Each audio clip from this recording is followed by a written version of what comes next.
కాశ్మీర్కి వెళ్లిన పర్యాటకులపై ఉగ్రవాదులు విచక్షణ రహితంగా కాల్పులు జరిపి 26 మందిని దారుణంగా చంపారు.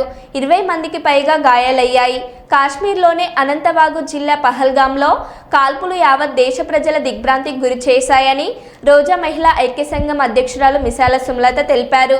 కర్నూలు నగరంలోని 48వ వార్డు రోజా వీధిలో ఉగ్రవాదుల దాడి కాల్పుల్లో మరణించిన వారికి ఆత్మశాంతి చేకూరాలని క్యాండిల్ వెలిగించి నివాళులర్పించారు. రోజా మహిళా ఐక్య సంఘం అధ్యక్షురాలు మిసాల సుమలత మాట్లాడుతూ ఉగ్రవాదుల నుంచి భారతీయులను కాపాడాల్సిన కేంద్ర హోంశాఖ మంత్రి అమిత్ షా ఆదివాసుల నిర్మూలన కంటే ఉగ్రవాద నిర్మూలన ముఖ్యమని, కేంద్ర హోంశాఖ మంత్రి అమిత్ షా ఉగ్రవాద నిర్మూలనకు చర్యలు తీసుకోవాలని కోరారు.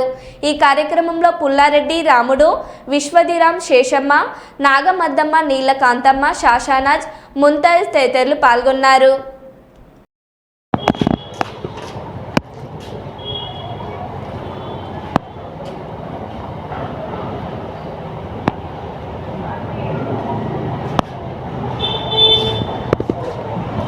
ఈ సంఘటనను అందరము ఖండిస్తున్నాము. ఏకతాటి మీద ఇలాంటి సంఘటన జరగకుండా ఉండాలంటే రెండో సర్జికల్ స్ట్రైక్ జరగాల్సిందే. అది గవర్నమెంట్ ఏం డెసిషన్ తీసుకుందో తెలియదు, కానీ రెండో సర్జికల్ స్ట్రైక్ జరిగి మొత్తం పాకిస్తాన్లో ఉన్న అందరినీ, ఆటంకవాదులందరినీ, టెర్రరిస్టులందరినీ ఏరివేయాలని మనస్ఫూర్తిగా అందరం కోరుకుంటున్నాము. ఇది చేయాలని మోడీని, ఇండియన్ గవర్నమెంట్ను రిక్వెస్ట్ చేస్తున్నాం. Thank you.